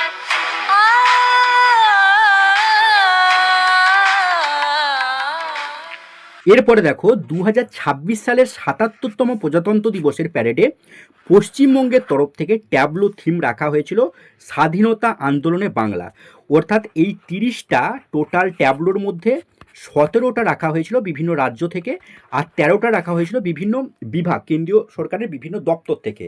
এই 17টা, অর্থাৎ এই 17টার মধ্যে আমাদের পশ্চিমবঙ্গ থেকে রাখা হয়েছিল যেটা স্বাধীনতা আন্দোলনের বাংলা, অর্থাৎ তোমরা দেখতে পাবে, আমি পরে ভিডিওটা দিয়ে দিচ্ছি, দেখতে পাবে সেখানে, এবং ছবিটাও তোমরা দেখতে পাচ্ছ। মূলত জাতীয় সঙ্গীত বন্দে মাতরমের 150 বছর পূর্তিকে সম্মান জানিয়ে এই ট্যাবলোটি কিন্তু সাজানো হয়েছে। আর তোমরা জানো 2026 সালের যে প্রজাতন্ত্র দিবস, তার যে মূল যে থিমটা, সেটা কিন্তু বঙ্কিমচন্দ্র চট্টোপাধ্যায়ের বন্দে মাতরম। এই ট্যাবলোর যে মূল বিষয়বস্তু সেগুলো আমরা দেখব, যেমন আমরা মানে আগের ট্যাবলোটার মূল বৈশিষ্ট্য দেখলাম, তেমনই এই ট্যাবলোটার মূল বৈশিষ্ট্যগুলো আমরা দেখব। দেখো, বিপ্লবী ও মনীষীদের প্রতি সম্মান, অর্থাৎ ট্যাবলোটিতে বঙ্কিমচন্দ্র চট্টোপাধ্যায়, রবীন্দ্রনাথ ঠাকুর, স্বামী বিবেকানন্দ, শ্রী অরবিন্দ, নেতাজি সুভাষচন্দ্র বসু, ক্ষুদিরাম বসু, মাতঙ্গিনী হাজরার মতো মহান ব্যক্তিদের প্রতিকৃতি এবং মূর্তি প্রদর্শিত হয়েছিল। নামগুলো কিন্তু যখন তোমরা ভিডিওটা দেখবে, নামগুলো ভালো করে শুনবে, সেখানে কিন্তু নামগুলোও বলে দেওয়া হচ্ছে। দ্বিতীয়ত দেখো, বন্দে মাতরম উদযাপন।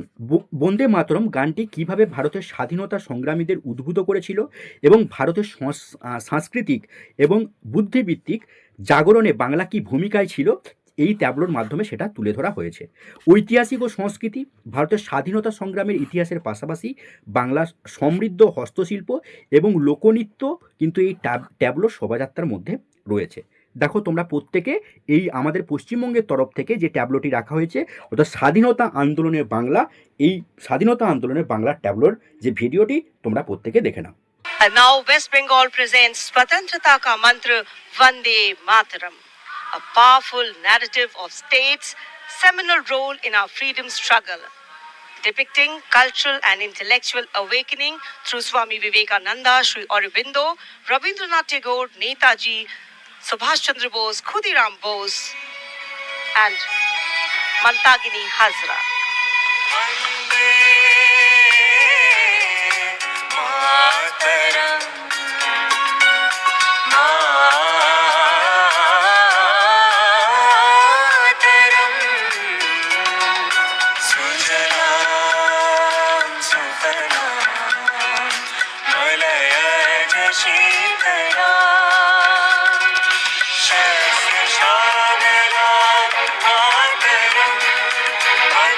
আশা করছি তোমরা প্রত্যেকেই ভিডিওগুলি দেখলে। দেখো ভিডিওগুলি দেওয়ার উদ্দেশ্য এটাই যাতে তোমাদের মাইন্ডে একদম গেঁথে যায়, কোনোভাবেই যাতে তোমরা ভুলে না যাও। আর আমরা চেষ্টা করি প্রত্যেকটা কন্টেন্ট যাতে শিক্ষার্থী, অর্থাৎ তোমরা যারা পড়াশোনা করছো বা তোমরা যারা ইন্টারভিউ দেবে তোমাদের মনের মতো হয়, সেই কারণের জন্য আমরা প্রত্যেকটা মেটেরিয়াল সেইভাবেই তৈরি করি। দেখো এবারে আমি তোমাদের পিএমশ্রী এই যে স্কিমটা বা এই যে প্রকল্পটা সেটা সম্পর্কে বলবো। তো আগেই তোমাদের আমি বলে দিলাম, যেহেতু এই যে ন্যাশনাল এডুকেশন পলিসি তোমরা দেখলে যে স্কুল এডুকেশন ডিপার্টমেন্টের তরফ থেকে যে ট্যাবলোটা রাখা হয়েছিল তার যে গেটটা ছিল সেটা কিন্তু এই পিএমসির যে স্কুলের যে গেট সেই পিএমসির গেট হিসাবে সেটা রাখা হয়েছিল। সেই কারণের জন্য আমরা দেখব এই পিএমশ্রী স্কিমটা আসলে কি। দেখো পিএমশ্রী এটার পুরো নাম হচ্ছে প্রধানমন্ত্রী, পিএম মানে প্রধানমন্ত্রী স্কুল ফর রাইজিং ইন্ডিয়া। এটা হলো ভারত সরকারের একটি কেন্দ্রীয় প্রকল্প যার মূল লক্ষ্য হলো দেশের বিদ্যমান স্কুলগুলিকে উন্নত আর আধুনিকীকরণ করে আদর্শ শিক্ষা প্রতিষ্ঠান হিসাবে গড়ে তোলা, এটার মূল লক্ষ্য। এর পুরো নাম তোমাদের আগেই বললাম, প্রধানমন্ত্রী স্কুলস ফর রাইজিং ইন্ডিয়া। সূচনা যদি দেখি তাহলে 2022 সালে কেন্দ্রীয় মন্ত্রিসভা কর্তৃক অনুমোদিত ও আনুষ্ঠানিকভাবে এটা কিন্তু চালু হয়। লক্ষ্য দেখো এর মূলত লক্ষ্য হচ্ছে 2024-25 সালের মধ্যে সারা দেশে প্রায় 14,500টিরও বেশি স্কুলকে আধুনিক মডেলে রূপান্তর করা, যা ন্যাশনাল এডুকেশন পলিসি 2020 এর বাস্তবায়ন দেখাবে। অর্থাৎ ন্যাশনাল এডুকেশন পলিসি 2020 এটাকে বাস্তবায়ন করাই কিন্তু এর মূল লক্ষ্য, এবং সেটা 2024-25 সালের মধ্যে। দেখো যদি সুযোগ সুবিধা আমরা দেখি তাহলে দেখতে পাবো এই স্কুলগুলিতে স্মার্ট ক্লাসরুম, উন্নত ল্যাবরেটরি, লাইব্রেরি এবং খেলাধুলার আধুনিক পরিকাঠামো থাকবে। সবুজ বিদ্যালয় অর্থাৎ গ্রিন স্কুলগুলিকে পরিবেশ বান্ধব হিসেবে গড়ে তোলা হবে, যেখানে সৌরবিদ্যুৎ, জল সংরক্ষণ এবং বর্জ্য ব্যবস্থাপনার ব্যবস্থা থাকবে। শিক্ষাদান পদ্ধতি অর্থাৎ এখানে মুখস্থ বিদ্যার বদলে হাতে কলমে শিক্ষার ওপর গুরুত্ব দেওয়া হয়েছে। এরপরে দেখো পরিচালনা অর্থাৎ এই স্কুলগুলি কিভাবে পরিচালিত হয়। দেখো স্কুলগুলি কেন্দ্রীয় সরকার, রাজ্য সরকার, স্থানীয় সংস্থা বা কেন্দ্রীয় বিদ্যালয় যেটাকে আমরা কেভিএস বলি, নবোদয় বিদ্যালয় যেটাকে এনভিএস বলি, এগুলো দ্বারা পরিচালিত হয়। কিন্তু দুঃখের বিষয় এটা যে আমাদের পশ্চিমবঙ্গ সরকার এই যে প্রকল্প, এই প্রকল্পের যে চুক্তি সেখানে কিন্তু স্বাক্ষর করেননি। তাই আমাদের প্রিয় রাজ্য এই পশ্চিমবঙ্গে এই পিএমশ্রী প্রকল্প কিন্তু চালু করা সম্ভব হয়নি। এবার কেন সম্ভব হয়নি বা কেন তিনি সাইন করেননি বা স্বাক্ষর করেননি সেটা পশ্চিমবঙ্গ সরকারই বলতে পারবেন। তো যাই হোক, এগুলি ছিল আমাদের মূলত যে কারেন্ট অ্যাফেয়ার্সে। দেখো আমরা যে তোমাদের 3টা পার্ট দিলাম, এছাড়াও তোমাদের অনেক কারেন্ট অ্যাফেয়ার্স আমি করিয়েছি। তোমরা ব্রহ্মাস্ত্রের যে মেটেরিয়ালসটা সেটা দেখবে, ওখানেও প্রচুর কারেন্ট অ্যাফেয়ার্স রয়েছে। তো কারেন্ট অ্যাফেয়ার্স তোমাদের টোটালটাই কমপ্লিট করে দিলাম। আর তোমরা জানো যেহেতু তোমাদের ইন্টারভিউগুলো শুরু হয়ে গেছে, তোমরা দেখছো যে কারেন্ট অ্যাফেয়ার্স থেকে নানান প্রশ্ন তোমাদের জিজ্ঞাসা করা হচ্ছে। তো আমি 1, 2, 3 এই যে 3টা পার্ট যে কারেন্ট অ্যাফেয়ার্স দিলাম, অন্তত এই 3টা পার্ট তোমরা ভালো করে পড়ে যাও। কারেন্ট অ্যাফেয়ার্স থেকে তোমাদের যাই প্রশ্ন করুক তোমরা সকল প্রশ্নের উত্তর দিতে পারবে। আর তোমাদের বলে রাখি, দেখো যেহেতু ইন্টারভিউয়াররা আপ টু ডেট থাকেন, তারা সমস্ত খবর সম্পর্কে ওয়াকিবহল থাকেন, তাই তোমাদের এগুলো অবশ্যই 100% কিন্তু জিজ্ঞাসা করবেই। তাই তোমাদের প্রত্যেকের উদ্দেশ্যে অনুরোধ, ভালো করে ক্লাসগুলি মন দিয়ে করে নাও, এবং যারা নোট করতে চাও তারা নোট অবশ্যই করে নাও, আর যারা মেটেরিয়ালস পারচেস করেছো তারা তো অবশ্যই মেটেরিয়ালসগুলি মানে তোমরা ফ্রিতে পেয়ে যাবে, আমি দিয়ে দেবো। তো মোট কথা এগুলো অবশ্যই তোমরা কিন্তু জেনে যাবে, কারণ এখান থেকে তোমাদের নানান প্রশ্ন জিজ্ঞাসা করছে। আর আজকের ক্লাসটি তোমাদের যে যে টপিকগুলো নিয়ে আলোচনা করলাম, তোমরা দেখবে যাই প্রশ্ন করুক কিন্তু এই টপিকের মধ্যেই থাকবে। আমি তোমাদের যেমনটা করিয়ে দিয়েছি এর মধ্যেই তোমরা দেখবে সমস্ত প্রশ্ন যাই করুক তোমরা উত্তর দিতে পারবে। তো আজকের ক্লাস এই পর্যন্তই। যদি ক্লাসটি ভালো লাগে অবশ্যই তোমাদের সকল বন্ধুবান্ধবীরা যারা ইন্টারভিউ দেবে তাদের মধ্যে শেয়ার করে দেবে। আর যদি তোমাদের কোনো মন্তব্য থেকে থাকে তাহলে অবশ্যই কমেন্ট বক্সে তোমরা প্রত্যেকে তোমাদের মন্তব্য জানাবে। সকলে ভালো করে প্রিপারেশন করো, ভালো করে ইন্টারভিউ দাও, প্রত্যেকের জন্য আগামী দিনের শুভকামনা রইল।